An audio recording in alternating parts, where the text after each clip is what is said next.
하나님의 은혜와 축복이 예배한 모든 종들에게 함께 하시기를 주님의 이름으로 축원합니다. 우리나라의 유명한 청록파 시인 중에 한 분이 중에 박두진 선생이라는 분이 계십니다. 이분은 시를 너무 잘 쓰셔서 제가 어릴 때 중고등학교 교과서에까지 이분 시가 실려서 공부했던 게 기억이 납니다. 근데 이분이 일제시대 때 젊은 청년이었는데 일본에게 나라가 빼앗겨서 우리말로 대화하기도 힘들고 또 우리 글도 마음대로 쓸 수 없고 또 성도 다 바꿔야 되고 그러니까 이분이 굉장히 마음이 고통스러웠어요. 우리가 잘한 우리 모국어로 아무것도 할 수 없고 일본이 가르쳐준 일본말로만 써야 되니까 굉장히 속상하고 또 그래서 나라는 힘이 없고 술독에 빠져서 아무 소망 없이 지내고 있었는데 친구 중에 한 사람이 어느 날 교회를 가자 그러면 예배당 가자 그러는 거예요. 그러니까 예배당이 뭐 하는 데냐? 교회 가자. 교회가 뭐 하는 데냐? 하나님을 믿고 예배하는 곳이다. 야, 나 그런 데는 안 간다. 그 외국 사람들이 전해준 이상한 종교 같은데 우리 본래 제사도 드리고 유교로 불교로 믿었던 우리 민족이 왜 기독교를 믿어야 되느냐? 그래서 거절했다 그래요. 그런데 친구가 그래도 한 번만 가보자. 거기는 정말 우리가 예전에 경험하지 못한 은혜가 있다. 그래서 할 수 없이 이 박두진이라는 청년이 친구의 이제 권유에 이끌려서 예배당에 들어오게 됐어요. 근데 그날이 주일 아침인지 사람들이 다 흰옷으로 깨끗하게 입고 모여서 우리말로 찬송도 부르고 우리말로 예배도 드리는데 그 찬송 부르는 모습을 보고 이분이 큰 감동을 받았어요. 이야, 세상에 일본 사람들 때문에 아무도 우리말로 모여서 같이 대화도 강연도 못하는 이 시기에 이게 우리말로 된 찬송으로 우리말로 하나님을 찬송하는 이런 무리가 있을 수가 있느냐고 너무 놀랐습니다. 그때만 해도 일본 사람들이 한국 사람들은 핍박했는데 교회는 미국 선교사들이 이렇게 관할하고 있었기 때문에 거기에 간섭을 잘 못했다고 그래요. 그래서 선교사들이 우리 한국 사람들에게 복음을 잘 가르쳐주기 위해서 성경도 우리말로 번역을 해놓고 찬송가도 우리말로 번역해놓고 그 찬송을 우리말로 부르게 하니까 그동안 꽁꽁 묶여 있었던 마음에 그 짐들이 다 풀려서 아주 자유롭게 하나님을 찬송할 때 전부 눈물을 흘리면서 우리말로 찬송을 부르는 거예요. 거기에 이 박두진 청년이 큰 감동을 받고 세상에 누구도 할 수 없는 일을 이 교회가 할 수 있다면 하나님이 이렇게 우리 민족에 자유를 줄 수 있다면 여기서 정말 소망이 있구나 생각하고 그때부터 예수 믿기를 작정하고 열심히 신앙생활하면서 시도 예수님에 대해서도 많이 쓰고 또 믿음에 대해서도 많이 쓰고 또 많은 사람들에게 하나님의 은혜를 끼친 그런 시인으로 살았다는 것입니다. 여러분, 교회는 환난과 핍박 속에서 하나님을 예배하는 그런 복된 자리인 줄로 믿습니다. 마치 사막의 뜨거운 태양 속에서 오아시스를 만난 것처럼 우리 심령이 하나님을 만나는 순간에 시원함을 누리고 우리 심령이 새 생명을 누리는 곳이 바로 하나님이 우리에게 불러주신 교회인 줄로 믿습니다. 자, 그럼 교회가 뭐냐? 예수님도 교회를 한번 언급하신 적이 있어요.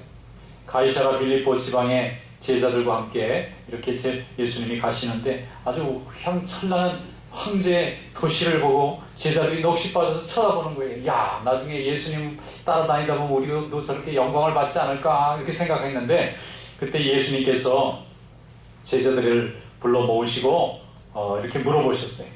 사람들이 나를 누구라고 부르느냐? 그러니까 제자들이 세례 요한이라고 하는 사람도 있습니다.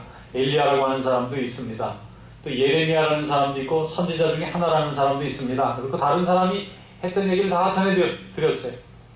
그랬더니 예수님이 제자들에게 물었습니다. 그러면 너희는 나를 누구라고 생각하느냐?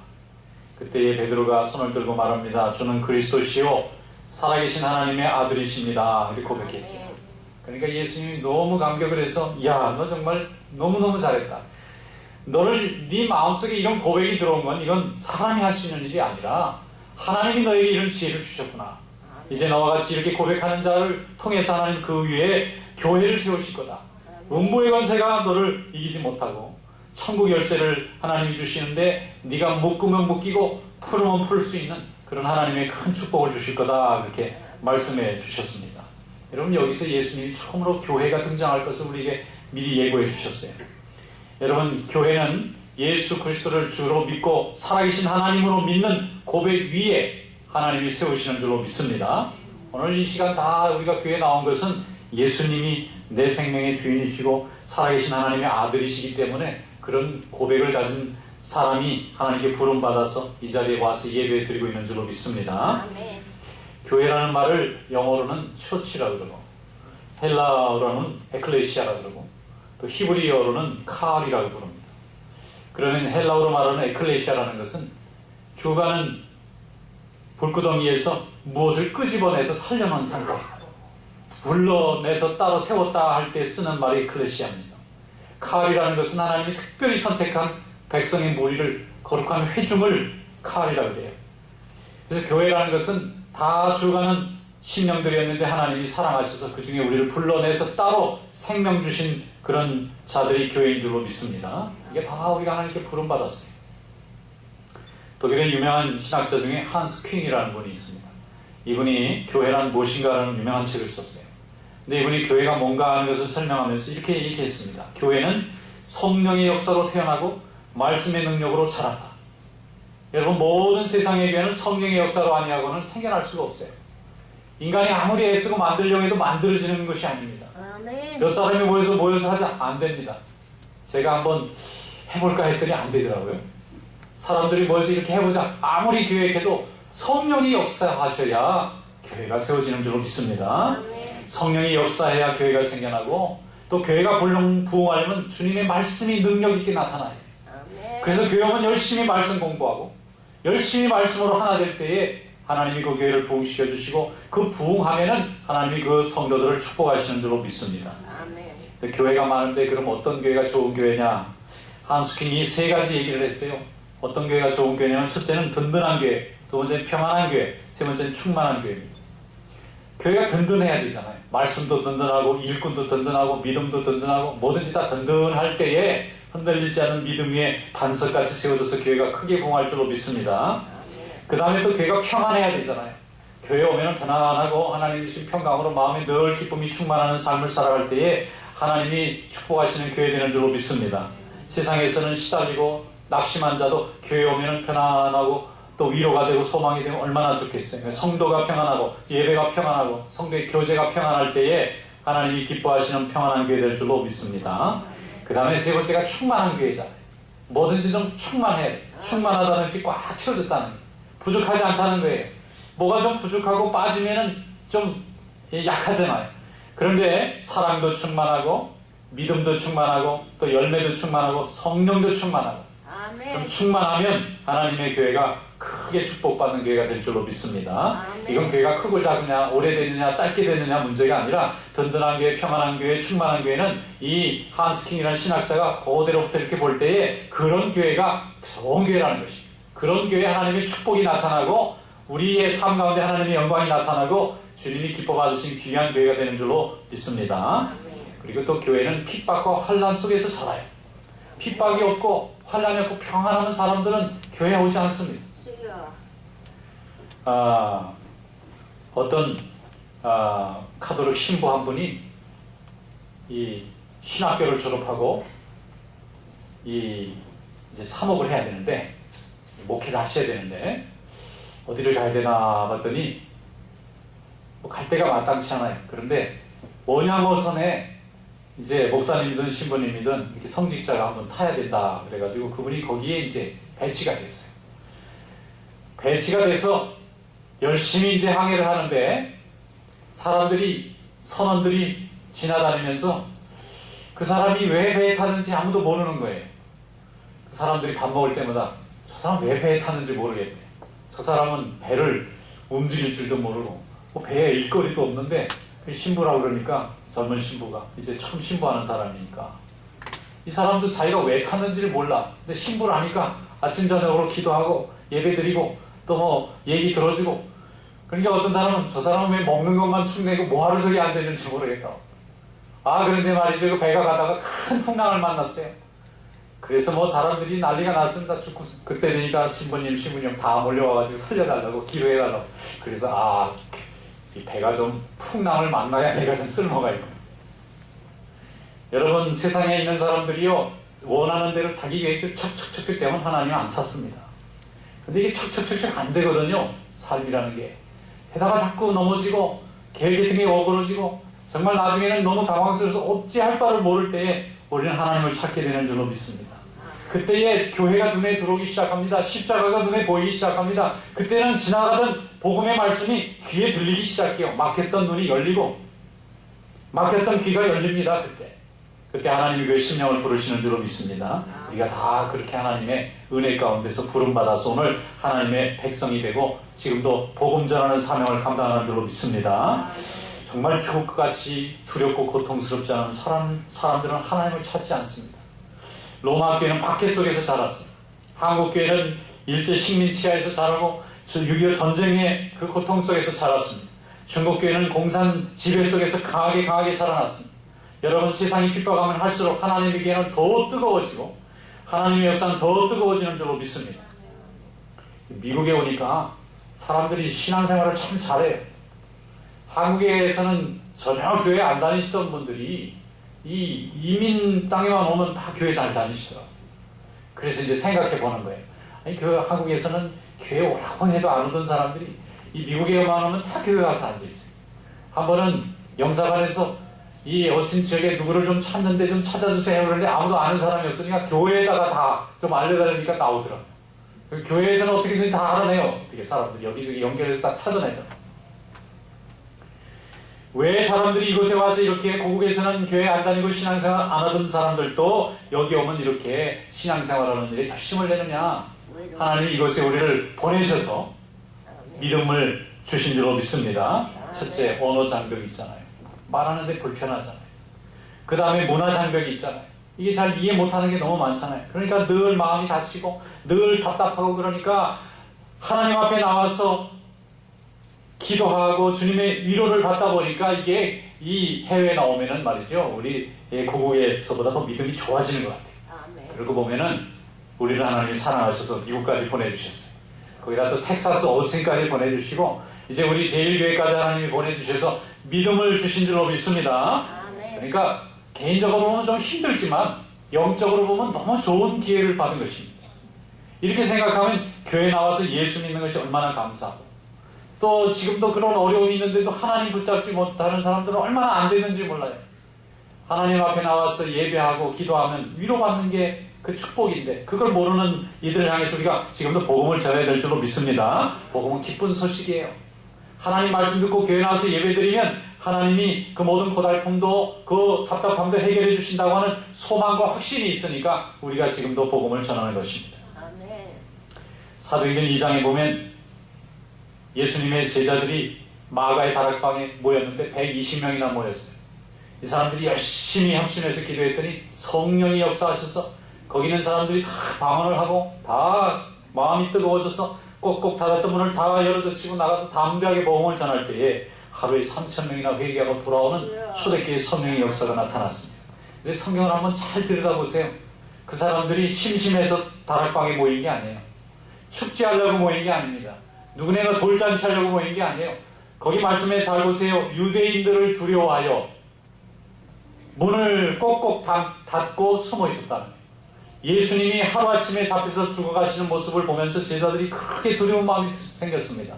이제 예수의 제자라는 게 발각되면 자기도 끌려나가서 십자가에서 죽을 걸 생각하기 너무 무서워요.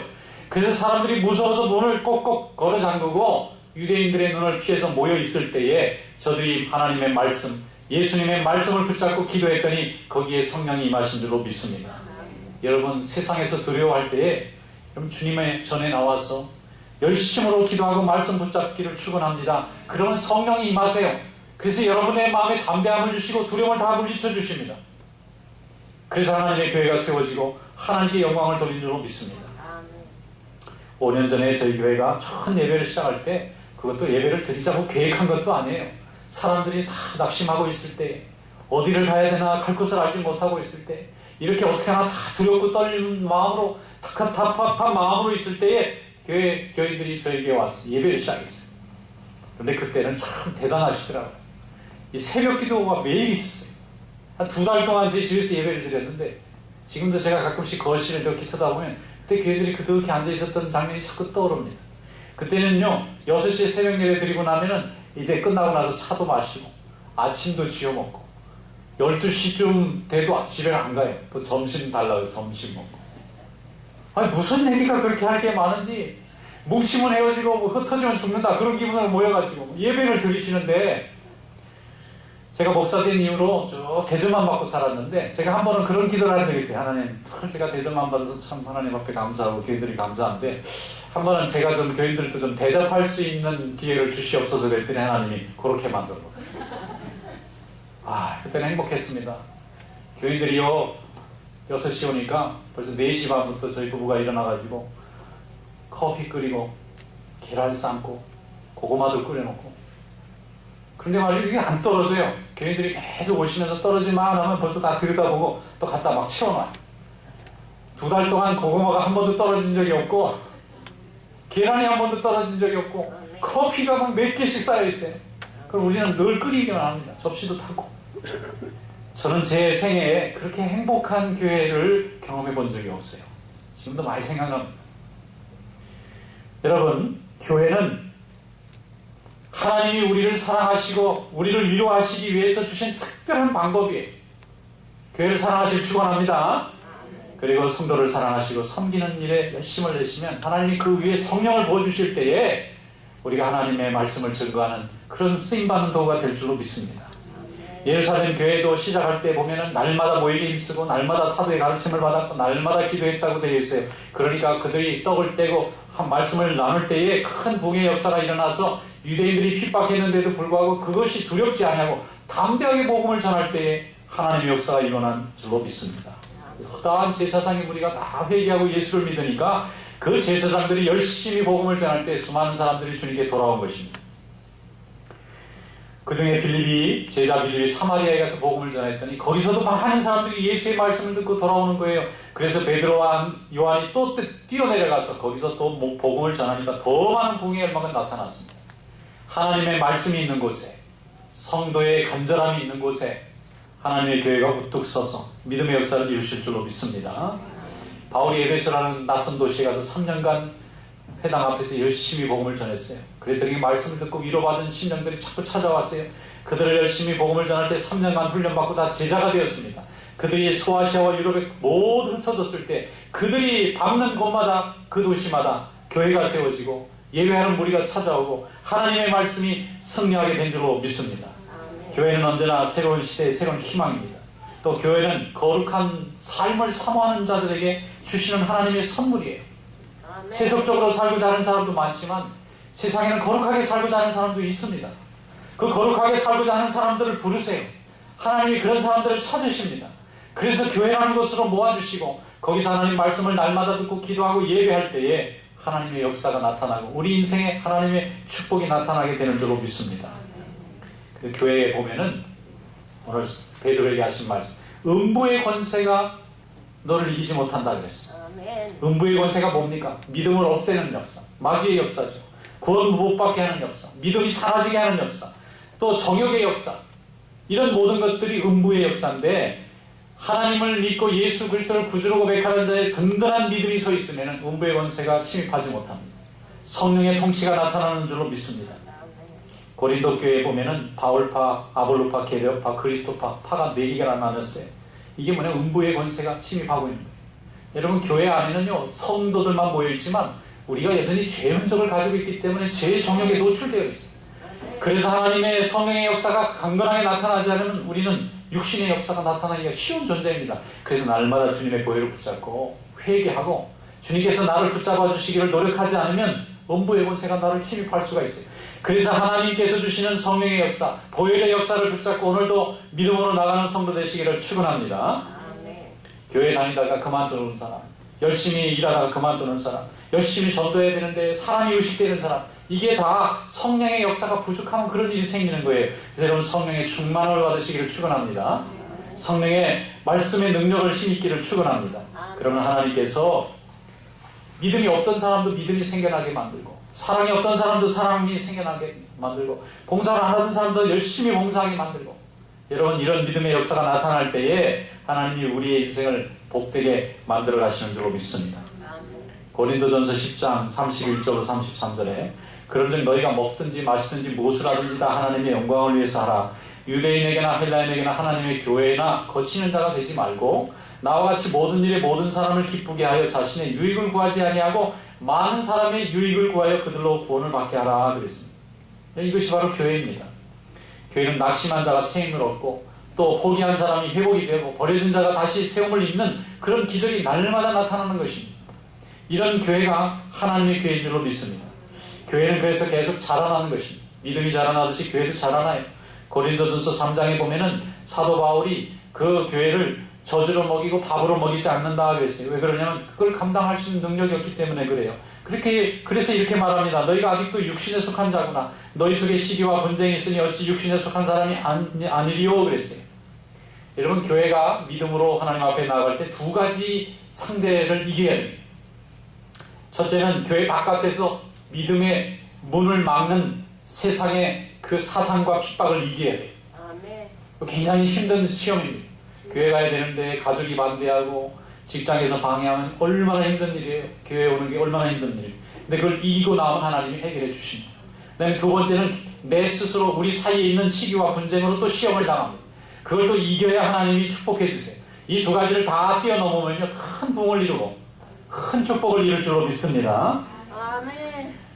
어떤 분이 교회 안에서 믿음 생활하다가 좀 이렇게 다투는 일이 생겼어요. 근데 이분이 너무 그걸 가지고 고민하는 거예요. 늘 믿음이 좋고 큰 힘이 좋은 걸로만 자기의 트레이드 마크로 생각하셨는데 이게 남 앞에서 그냥 보일 걸 못 볼 걸 다 보고 나니까 창피해서 교회를 못 오는 거예요. 고민하더니 저한테 목사님 안 되겠습니다. 내가 교회 와서 이번엔 잘해보려고 했는데 과거에 전적이 좀 있는 분이 이번엔 잘해보려니까 또 이게 또 마음이 상했어요. 제가 교회 오는 사람들이 싫어할 것 같아요. 그래서 제가 그분을 붙잡고 얘기했어요. 집사님, 교회는 모두 다 죄인들이 모여서 우리의 의로 교회 다니는 것이 아니고 그리스도의 보혈로 씻겨서 의인 돼가지고 다니는 겁니다. 그러니까 이제부터 집사님이 더 열심히 기도하고 그분을 위해서 열심히 기도하고 화해하시고 축복하시면 하나님이 그분을 집사님의 사람으로 만들어 주실 거예요. 한번 그렇게 해보세요. 지금 이 교회 우리 교회 나가서 딴 교회 가면 거기는 더 큰 호랑이가 기다리고 있습니다. 여기서 승부를 내는 게 낫다. 그분이 고민을 그렇게 해보겠다. 와, 굉장히 고민하더니 정말 자존심이 쓰인 분인데 가서 사과하시더라고. 그러더니 두 분이 또 끌어안고 그러더니 나중에는 너무 붙어 다녀서 또 문제더라고. 여러분, 중국 교회가 되게 부흥했거든요. 근데 서구 교회들이 그거를 궁금하게 생각했어요. 왜냐하면 60년간 핍박을 받았거든요. 교회만 다니면 잡혀가고 총살당하고 쫓겨나고 그랬어요. 근데 저 교회가 어떻게 부흥했을까? 그런데 윈 형제라고 하는 유명한 그 그리스도인, 중국인 그리스도인 형제가 있는데 한 번은 미국에 와서 강연을 할 때 그분의 강의를 듣고 미국 교회, 서방 교회, 우리 한국 교회 교인들이 엄청나게 은혜를 받았어요. 그래서 막 책이 엄청나게 번역이 됐습니다. 근데 그 책을 읽어보니까 그런 대목이 나와요. 서구에서 중국에 복음을 전할 때 선교사들이 다 교파가 다르잖아요. 장로교도 있고, 침례교도 있고, 성공회도 있고, 카톨릭도 있고, 다 교파가 다른데 거기 이렇게 다 들어가면은 자기 교파대로 막 복음을 전하게 돼요. 그러다 보면 처음에 괜찮은데 나중에는 서로 의견이 다르다 보면 이게 또 하나가 안 됩니다. 그래서 각자 교파적 교회가 발전하게 되는데 한 번은 중국 교회 지도자들이 이게 다 그 복음도 이렇게 다 수입해 온 건데 왜 우리 중국의 자치적인 모습으로 하나의 교회를 만들 수 없을까? 그래서 우리 한번 모여서 한번 토론을 해보자. 그러면서 당국에서 감시하고 핍박을 하는데 몰래 지하교회 대표들이 숨어가지고 이제 어느 곳에 몰래 비밀 회동을 했어요. 발각되면 이제 다 총살당하는 건데 그래서 모여서 첫날 집회를 하고 둘째 날 집회하고 셋째 날 집회하는데 셋째 날 되는 날 크게 싸움이 났어요. 전부 다 각각 흩어지자. 우리가 그동안 서로 너무 다르고 서로의 이게 하나 되기가 어렵겠다. 그리고는 막 화가 나가지고 전부 흩어져게 됐는데 그 모임을 주선한 지도자들이 그분들 다 끌어안고 마지막 한 번만 더 기회를 달라. 그래가지고 다 앉혀놓고는 얼른 부엌에 가서 물을 양동에 담아서 예수님이 제자들을 발을 씻긴 것 같이 그분들의 발을 다 씻겼어요. 말없이. 그러니까 이 사람이 왜 발을 씻기나. 근데 알잖아요. 성경에 있는 말씀을 좀 행하는 거니까. 그래서 그분들이 눈물을 흘리면서 형제들이요. 우리가 지금 공산당에게 핍박을 받는 것도 모자라서 우리끼리 이렇게 흩어져야 되겠느냐. 핍박을 받는데도 하나 되지 못한다면 우리가 하나님의 교회를 하나 되지 못하게 갈라지게 될 텐데 앞으로 후세들에게나 천국에 가서 주님 앞에 우리가 무슨 칭찬을 기대하겠느냐. 다 내려놓고 하나 됩시다. 그랬더니 그때 성령이 감동을 주셨어요. 그래서 각 교파 지도자들이 그 말씀이 맞다. 그리고는 지금까지도 중국 교회는 교파가 없어요. 오직 중국 그리스도 교회 하나만 있습니다. 어떤 교파가 들어가도 그 교파의 교단이 바뀌어요. 그 교리도 하나입니다. 그래서 그렇게 한 교단이 되니까 얼마나 부흥을 하겠어요. 통일되어 있으니까 갈라질 일이 없잖아요. 여러분, 성령님은 하나 되게 하시는 영인 줄로 믿습니다. 마귀는 흩어지는 영이. 성령은 하나 되게 하세요. 우리는 죄가 많아서 육신의 정욕으로 모든 것을 바라보기 때문에 하나님의 말씀과 보혈을 붙잡고 회개하면 우리에게 너무 많은 축복을 주십니다. 그리고 하나님이 교회에 축복하시면 우리의 가정도 복을 받고 우리 자녀도 복을 받고 우리 인생의 하나님 앞에 쓰임받는 놀라운 축복이 있을 줄로 믿습니다. 찬송가 208장 보세요. 거기 보면 내 주의 나라와 주 계신 성전과 피 흘려 사신 교회를 늘 사랑합니다. 그렇게 1절 찬송이 되어 있습니다. 3절에 보면 이 교회 위하여 눈물과 기도로 내 생명 다하기까지 늘 봉사합니다. 그렇게 되어 있어요. 이 교회 위하여 눈물과 기도로 내 생명 다하기까지 늘 봉사합니다. 우리 한번 다 같이 3절 불러봅시다.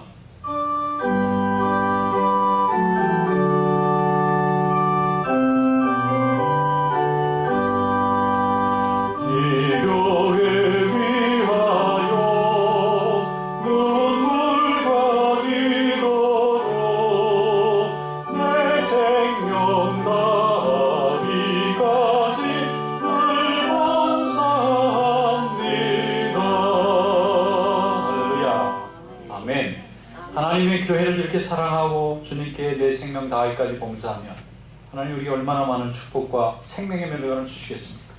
고린도전서 3장 17절에 말합니다. 또 무엇을 하든지 말이나 일이나 다 주 예수의 이름으로 하고 그를 힘입어 하나님 아버지께 감사하라. 하나님께 영광을 돌리고 주의 이름을 붙잡고 아름다운 교회를 통하여 주님께 영광을 돌리는 복된 성도들이 다 되시기를 주님의 이름으로 축원합니다. 기도하겠습니다.